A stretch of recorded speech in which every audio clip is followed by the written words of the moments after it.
वो बेयकीनी से उसे देख रहा था, जबकि इबादत उसे नज़रें चुराती पानी की बोतल मुंह को लगा चुकी थी।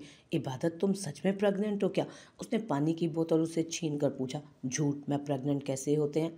झूठ, प्रेग्नेंट कैसे होते हैं बता दीजिए, वो उसे घूर कर बोली। वॉट एवर, तुम मेरी बात का जवाब दो, क्या तुम सच में प्रेग्नेंट? अब की दफ़ा उसके उल्टे जवाब पर वो ज़रा सख्ती से उसे घूर कर बोला। प्रेग्नेंट वाइफ को ऐसे घूरते नहीं हैं, बच्चा माइंड कर सकता है, और आप अपनी इन खूंखार निगाहों से मेरे मासूम बच्चे को नहीं डरा सकते। वो बोल ही रही थी जब जरान उसकी बात को इग्नोर करते उसके नाजुक से वजूद को थाम कर खुद में छुपा गया। आई लव यू इबादत, मैं बहुत खुश हूँ, बहुत बहुत बहुत ज़्यादा खुश हूँ। मैं तुम्हें बता नहीं सकता तुमने मुझे कितनी बड़ी खुशी दी है। वो उसे खुद से अलग करते उसका चेहरा थामता उसके एक एक नक्श को छू रहा था, और फिर उसे अपने आप में भींच गया। जबकि उसका रिएक्शन देख इबादत को समझ नहीं आया वो खुश हो या अपने आप को उसकी सख्त बाजुओं से आज़ाद करवाए, क्योंकि वो ज़रूरत से ज़्यादा जज्बाती हो रहा था। मेरा बच्चा, मेरा इबादत मेरा बच्चा होगा। Thank you Allah ji, thank you so much इबादत, मैं बहुत खुश हूँ। वो कहते हुए एक दफ़ा फिर उसे खुद में छुपा गया, जबकि इबादत मुस्कुरा दी थी। मैं भी खुश हूँ, लेकिन कंफ्यूज भी हूँ ज़रान। मैंने घर में किसी को नहीं बताया, क्योंकि जिस तरीके से मुझे चक्कर आ रहे थे और मेरी तबीयत ख़राब हो रही थी, सबको पता चल जाता कि मेरी प्रेगनेंसी शुरू हो चुकी है। मेरी प्रेगनेंसी तकरीबन 1 डेढ़ महीने की है, इसीलिए भाभी ने मुझे कहा कि मैं आपके साथ आपके घर चली जाऊं। मैं तो अच्छी खासी परेशान थी, पता नहीं आप किस तरह से रिएक्ट करेंगे, और आप मुझे फजूल में डांटेंगे नहीं, गुस्सा नहीं करेंगे, घूरेंगे नहीं। भाभी ने कहा ये सारी चीज़ें बेबी की हेल्थ के लिए अच्छी नहीं होती, और हमें तो अपने बेबी का बहुत ख्याल रखना है ना। वो बोल रही थी जब जरान ने उसे घूर कर देखा।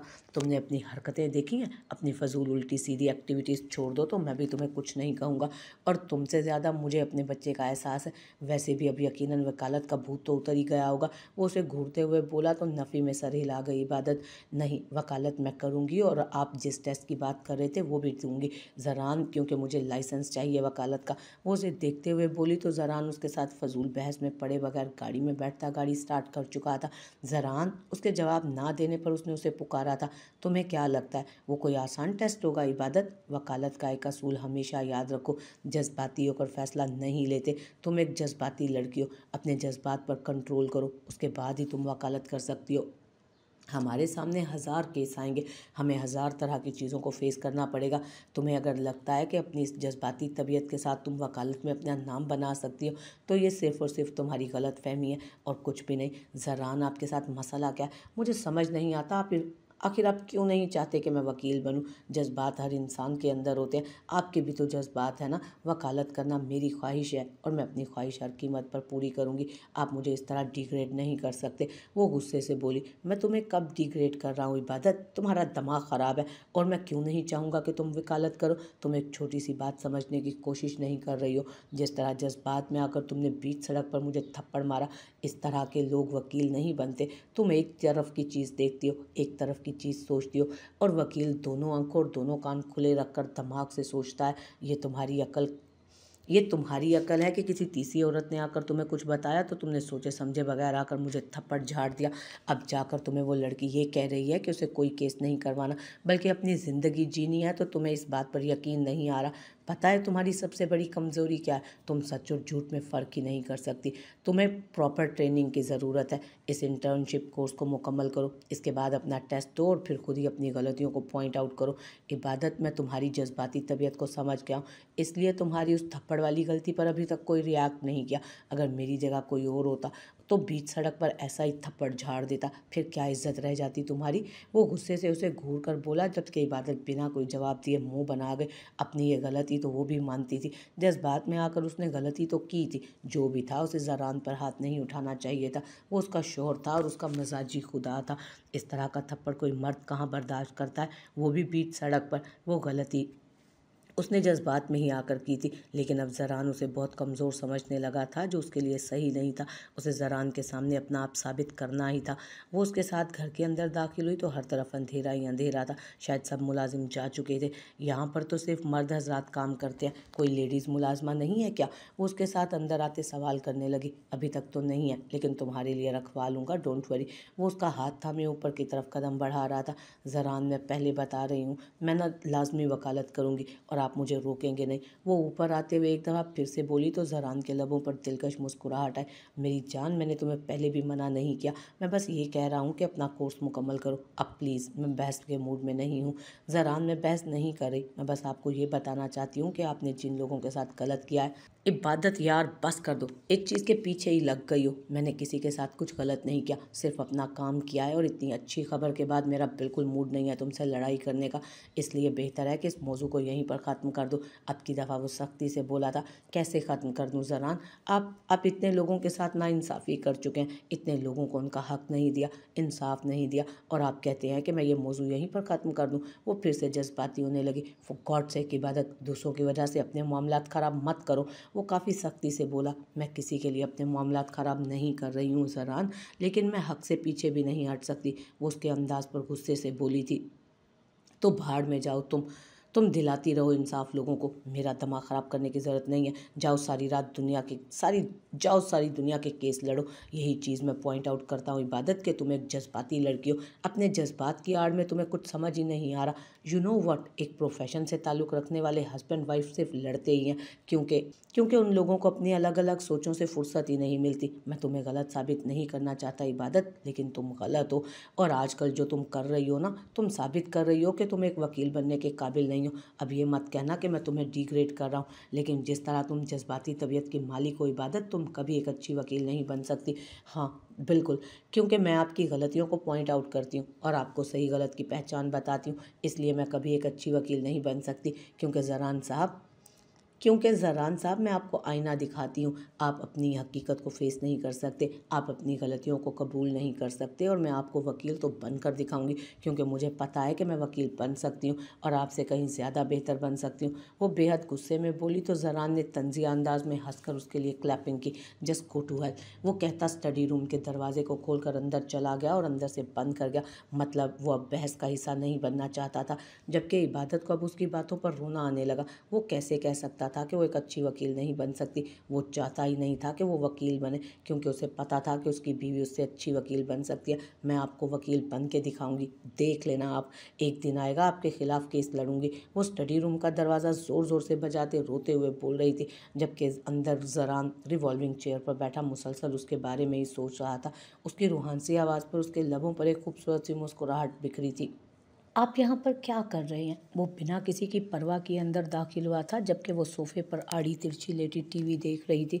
उसके आने पर हैरान होती सीधी होकर बैठी थी। तुम्हारे बाबा को इनवाइट करने आया हूँ मेरी जान, मेरी बहन की शादी है, ये कार्ड लेकर आया था उन्हें देने के लिए। वो कार्ड सामने टेबल पर रखते हुए बोलता उसके पास आया और उसके चेहरे को थामते हुए उसके माथे पर अपना लम्स जोड़ता पीछे हटा तो वो बस उसकी हरकत पर उसे घूर कर रह गई। बाबा तो नहीं आ रहे शादी पर, क्या आपको नहीं पता कि वो कराची गए हुए हैं?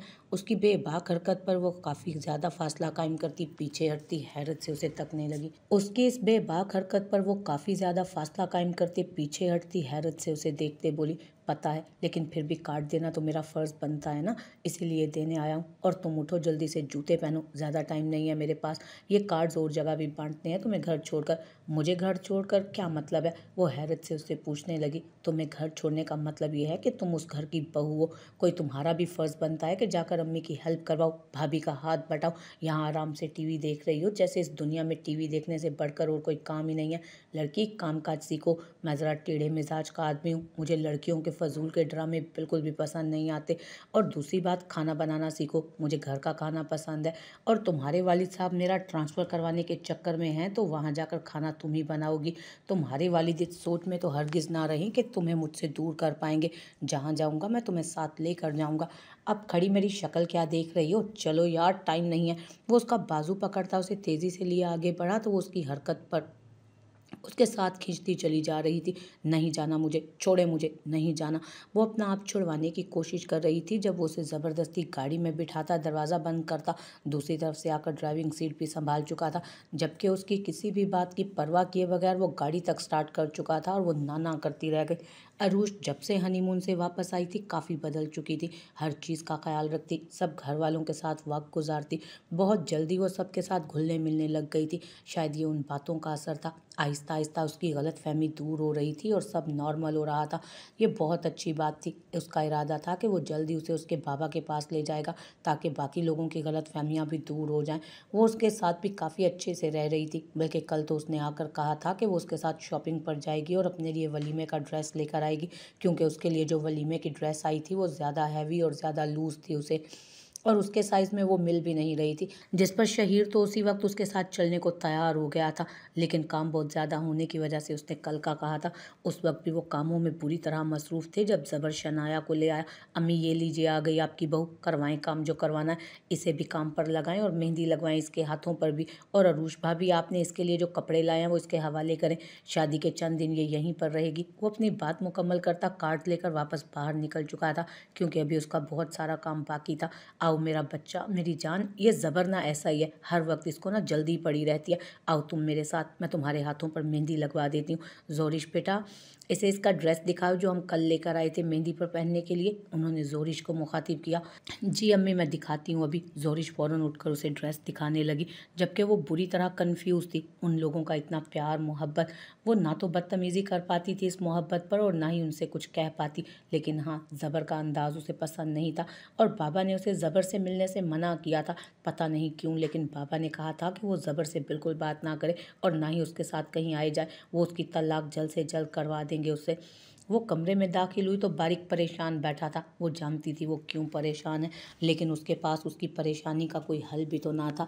हाँ, लेकिन वो उसकी टेंशन तो दूर कर ही सकती थी। उसके पास बैठते हुए आहिस्ता से उसके सीने पर अपना सर रखा। उसके पास बैठते हुए उसने आहिस्ता से उसके सीने पर अपना सर रखा और उसके गिर्द अपने बाजू का हिसार बनाया। उसके इस तरह से पास आने पर बारिक थोड़ा हैरान होता उसका चेहरा देखने लगा। मिस्टर हैंडसम, आज आप ज़रूरत से ज़्यादा प्यारे नहीं लग रहे। मैं क्या सोच रही हूँ, आपकी नज़र ना उतारूँ। उसके चेहरे के बिल्कुल करीब होकर उसको देखते हुए बोली, डोंट वरी, मुझे किसी की नज़र नहीं लगेगी। सबको पता है कि मैं किसी की प्राइवेट प्रॉपर्टी हूँ। वो झुककर उसके गिर्द अपना हिसार बना गया। हाँ जनाब, ये तो बात आपने बिल्कुल सही कही, प्रॉपर्टी तो आप सच में, लेकिन फिर भी गंदी नज़रों का क्या भरोसा। वो अपनी आंख से काजल की लकीर का नुक्ता निकालती उसके कान के पीछे हल्का सा निशान लगा गई। या अल्लाह, मेरे प्यारे से शोर को हर बुरी बला से बचा के रख। जो लड़की मेरे शोर को गंदी निगाहों से देखे उसकी आंखों में मिर्चें भर जाए। वो दोनों हाथ आसमान की तरफ उठाकर बोली तो बारिक उसके अंदाज पर मुस्कुराया। मुस्कुराए मत, आमीन बोले मिस्टर हैंडसम, मुझे आप पर बिल्कुल रिस्क नहीं लेना। वो उसके चेहरे को देखते बोली तो बारिक ने फौरन हाँ में सर हिलाते आमीन सुम आमीन कहा था। ये हुई ना बात। वो मुस्कुरा कर उससे अलग हुई तो बारिक ने उसके गिर्द हिसार मजबूत किया। अगर इतना हैंडसम शोहर मिला हो जिसकी नज़रें उतार उतार कर तुम गंदी नज़र वालों को उससे दूर रखती हो, तो उसे एक किस देने में कोई बुराई नहीं। वो उसके चेहरे को जान लुटाती नज़रों से देखते बोला, हो गया ना, अभी तो आपने किया, और वैसे भी एक दिन में ना एक ही करना चाहिए, सेहत के लिए अच्छा होता है। उसने एक ही सांस में ईजाद, उसने अपनी साइंस ईजाद की थी, लेकिन मैं तो चाहता हूँ कि मेरी सेहत ज़्यादा अच्छी रहे, तो दिन में एक से ज़्यादा कर लेने में मेरा ख्याल है कोई नुकसान नहीं होता। वो उसका चेहरा थामते हुए बोला, जबकि जोरिश का भी हरगिज कोई इरादा ना था उससे दूर जाने का।